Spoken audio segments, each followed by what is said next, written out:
Ayo berinvestasi akhirat, bangun rumahmu di surganya. Sempurnakanlah ibadah Anda dengan beramal jariah yang pahalanya tidak terputus hingga akhir kiamat dengan ikut berdonasi untuk pembangunan Masjid Agung Al-Akbar Kota Sorong. Bismillahirrahmanirrahim. Assalamualaikum warahmatullahi wabarakatuh. Assalamualaikum warahmatullahi wabarakatuh.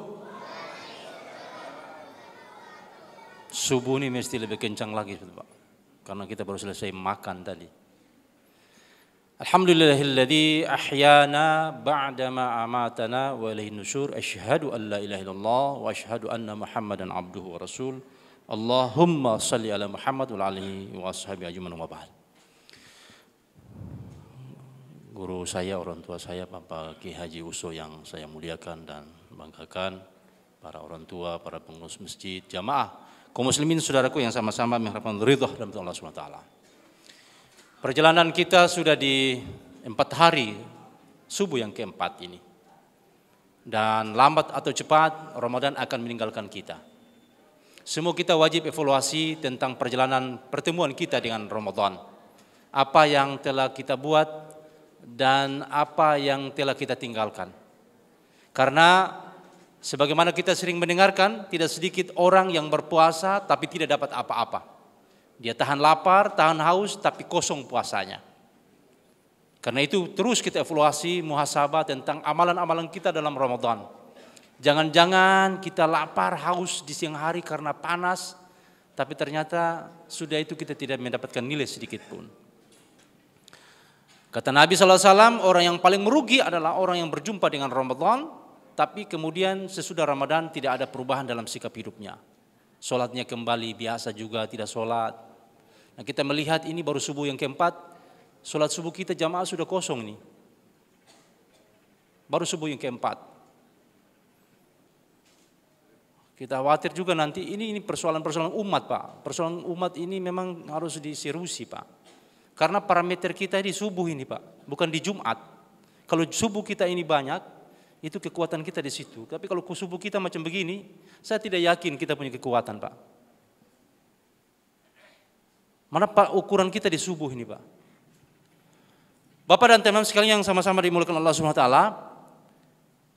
kita ketahui bersama bahwa Ramadan hadir ini untuk training, pelatihan, tarbiyah, syahrul tarbiyah secara universal. Bukan satu latihan, tapi semua dilatih dalam Ramadan. Jadi bukan saja tahan lapar, tapi mulut dilatih, hati dilatih, pikiran dilatih, telinga dilatih, perasaan dilatih, semua dilatih dalam Ramadan. Karena itu memang berat, Pak. Tidak mudah, Pak, orang puasa itu. Berat, Pak. Kenapa? Karena memang hadiahnya surga, takwa, Pak. Kalau yang ringan-ringan hadiahnya itu nanti door prize. Waktu Muharram, jalan santai, Pak. Kipas angin, rice cooker. Tapi ini karena hadiahnya surga, maka memang berat puasa itu, Pak. Karena semua dilatih. Dan salah satu di antaranya adalah kejujuran, Pak. Puasa melatih kita menjadi pribadi yang jujur. Jujur dalam segala aspek, Pak. Ucapannya, sikapnya, semuanya dilatih. Karena kata Nabi SAW, salah satu ciri orang-orang munafik yaitu ketika dia berbicara wa idza haddasa kadzdzaba. Ketika dia berucap dia bohong, dusta, Pak. Berbohong. Nah, puasa melatih kita menjadi pribadi yang jujur. Kalau dia salah dia minta maaf, kalau dia salah dia istighfar. Kalau dia mengetahui kesalahannya, dia perbaiki kesalahannya. Seluruhnya, Bapak sekalian. Karena kekuatan kita di antara satu yang paling susah adalah jujur. Padahal ini kekuatan, Pak. Kreativitas manusia di kejujurannya. Kalau satu kali tidak jujur, maka hilang kepercayaan selama-lamanya. Oleh karena itu Ramadan melatih kita bagaimana untuk menjaga hati kita, lisan kita, antara ucapan dan perbuatan itu sejalan. Karena terkadang Bapak sekalian berbahagia, ini ada orang biasanya begitu, Pak. di musim-musim kepentingan orang banyak janjinya Pak. Dusta, kemudian tidak jujur tentang maksudnya, nanti kemudian dia menyesal.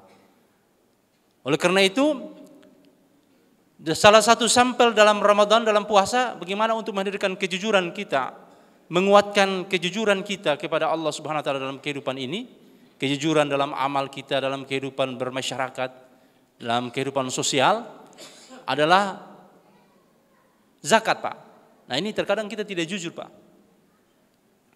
Ini yang terkadang kita terpisah, Pak. Kenapa umat Islam masih banyak yang miskin, Pak? Yang susah. Semestinya kita tidak ada umat Islam yang miskin susah, Pak. Kalau umat Islam yang agnia itu mau jujur menghitung zakatnya. Banyak tidak jujur menghitung zakat menurut nafsunya. Karena ini berhubungan dengan yang dikeluarkan. Itu terkadang orang teruji di situ, Pak. Padahal di setiap perintah Allah untuk sholat, itu Allah selalu gandengkan dengan perintah untuk zakat. Artinya kalau orang yang sholatnya baik, dia akan punya zakat juga baik. Dia akan jujur, Pak, terbuka. Karena itu mekanisme perhitungan zakat itu bukan atas maunya sendiri, tapi mesti ada orang yang datang hitung. Di zaman Nabi SAW itu dibentuklah badan amil, petugas, lalu diperintahkanlah untuk pergi hitung. Ketemu orang-orang kaya, ini kamu punya harta berapa, kami hitung. Oh, ini zakatmu yang harus kamu keluarkan, Pak. Bukan hitung sendiri, karena hitung sendiri itu bisa jadi akan tidak jujur di situ, Pak. Apalagi kalau orang punya harta sampai miliaran, Pak. Itu zakatnya bukan sedikit, Pak. Kalau zakatnya 250 juta, dia harus keluar 250 juta, itu dia akan berpikir 10 kali.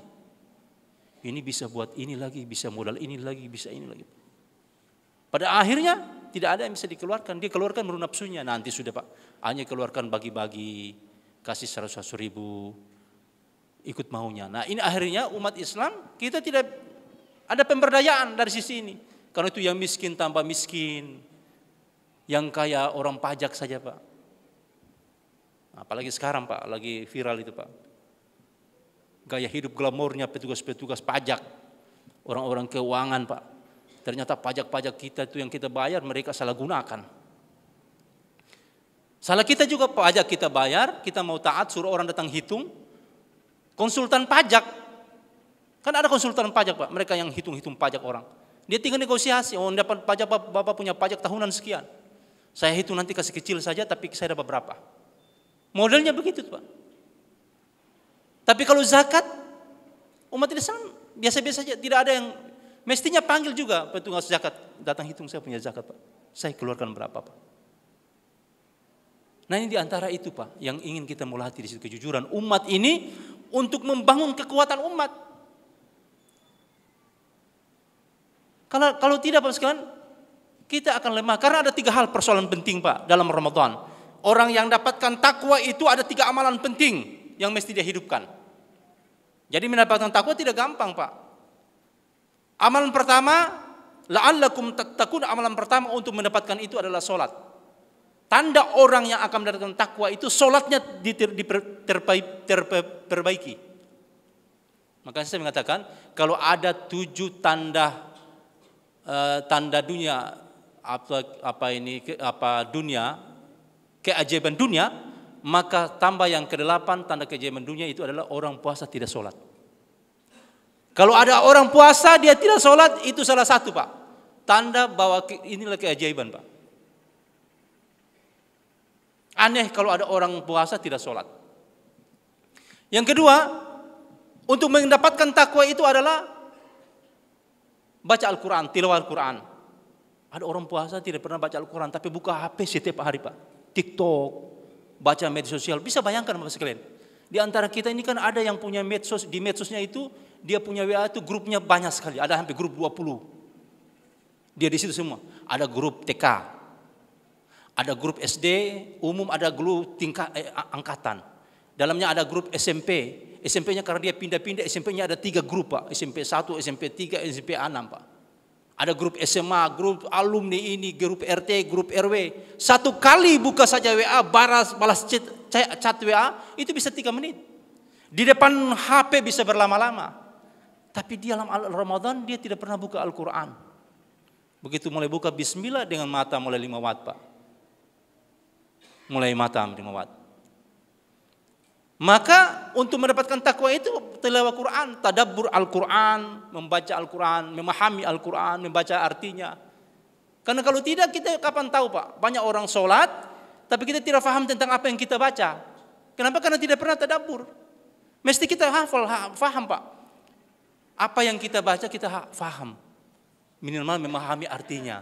Jangan sampai sholat tidak tahu artinya, akhirnya pikiran kemana-mana. Pikiran cuma ingat makanan sisa buka puasa, apalagi anak-anak kita Pak, hati-hati Pak, puasa ini anak-anak kita itu jangan tinggalkan sendiri Pak. Dan makanan sisa sahur itu disimpan atau dikunci dalam lemari, karena kalau tinggal tak buka itu siang hari bapak dan ibu tak tidur, dia sendiri di rumah dan habis Pak, hilang Pak. Maka anak kita ini juga dilatih kejujuran mereka, bagaimana menjaga hati diri mereka. Yang ketiga, bagaimana untuk mendapatkan la'allakum tattaqun adalah dengan infak, sedekah. Perbanyak. Kita dilatih, didorong dalam Ramadan, siapa yang memberi makan kepada orang yang berbuka puasa, maka dia akan mendapatkan pahala dari orang puasa itu, tidak mengurangi pelaku berpuasa.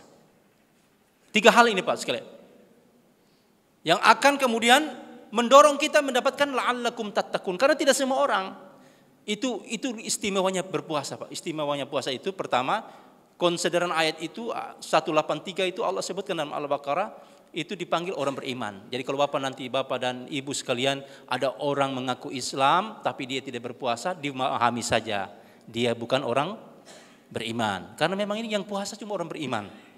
Yang ketiga, di belakang ayat itu juga Allah sebutkan la'allakum tattaqun, artinya mudah-mudahan kamu berpuasa. Belum tentu semua pelaku berpuasa dapat takwa. Tidak semua Pak. Itu satu rumah pun tidak mungkin Pak. Ayah dan ibu, anak satu rumah berpuasa, belum tentu Pak semua dapat takwa. Tergantung siapa pelaku berpuasanya, dia jujur atau tidak, dia sungguh-sungguh atau tidak. Kalau tidak. Walaupun sama-sama makan makanannya sahur bersama-sama, buka puasa dengan menu yang bersama, nilai berpuasanya itu tidak akan sama. Maka untuk mendapatkan itu 3 amalan Pak yang perlu kita kuatkan dalam Ramadan. Mumpung kita masih di 28-26 hari ke depan, maka mari Bapak sekalian kita kuatkan hati dan diri kita, ambilkan keputusan bahwa ini ya Allah, Ramadan saya yang terakhir, saya akan pergunakan kesempatan ini maksimal untuk menyempurnakan ketaatan saya kepada Allah Subhanahu wa taala agar saya mendapatkan la'allakum tattaqun tadi. Bapak dan jamaah sekalian yang sama-sama dimulakan Allah Taala, maka kita kembali ketika kita berpuasa dengan benar, maka akan menghadirkan insan yang paripurna, insan kamil dalam bahasa Al-Quran, manusia yang sempurna lahir dan batin. Itu disebutkan ketika dia puasa dengan benar-benar, imanan wahtisaban, iman dan penuh perhitungan, maka kata Nabi SAW dijamin oleh Allah, ghufira lahu ma taqaddama min dzambi, diampuni dosanya, dijaga oleh Allah yang lalu diampuni dosanya oleh Allah Subhanahu wa taala. Artinya dia akan keluar setelah Ramadan menjadi pribadi yang sempurna, yang zero, kosong, fitrah. Dia akan fitrah sempurna dalam mulai dia start baru lagi sekalian. Ketika amalannya kuat dalam Ramadan, maka ini akan menggiring dia selama 11 bulan berikut sampai dengan Ramadan tahun depan terjaga. Salatnya akan terjaga, tilawah Qur'annya terjaga, kebaikannya akan tersambung sekalian. Tapi kalau tidak, maka nanti dia kembali sholatnya hancur berantakan Pak. Susah Pak melaksanakan sholat. Kalau dia tidak dilatih dengan sungguh-sungguh Pak, akan kita melihat Pak, kita akan terseleksi Pak, siapa yang bertahan atau siapa yang akan gugur dalam Ramadan. Lihatnya di subuh Pak. Lihatnya di subuh, siapa yang akan gugur. Mudah-mudahan Allah jaga kita bersama sekalian dalam pelaksanaan ibadah puasa dalam tahun ini. Allah kuatkan kita istiqomah dalam ketaatan kepada Allah. Allah hantar kita sampai menyelesaikan tahapan-tahapan dalam Ramadan ini. Allah mudahkan kita dalam melaksanakan amal-amal agama, dan Allah matikan kita dalam puncak-puncak ketaatan kepada Allah Subhanahu wa taala. Demikian secara singkat dapat sampaikan, semoga ada manfaat dari pertemuan kita ini. Mohon maaf atas segala kekurangan, kepada Allah mohon ampun, kepada Bapak dan Ibu sekalian mohon maaf yang sebesar-besarnya. Alafu minkum, subhanakallahumma wa bihamdika asyhadu an la ilaha illa anta nastaghfiruka wa atubu ilaik. Tsumma assalamualaikum warahmatullahi wabarakatuh. Ayo dukung media dakwah Masjid Agung Al-Akbar dengan ikut berdonasi pengadaan alat multimedia dan operasional dakwah. Usia boleh terputus, pahala jariah mengalir terus.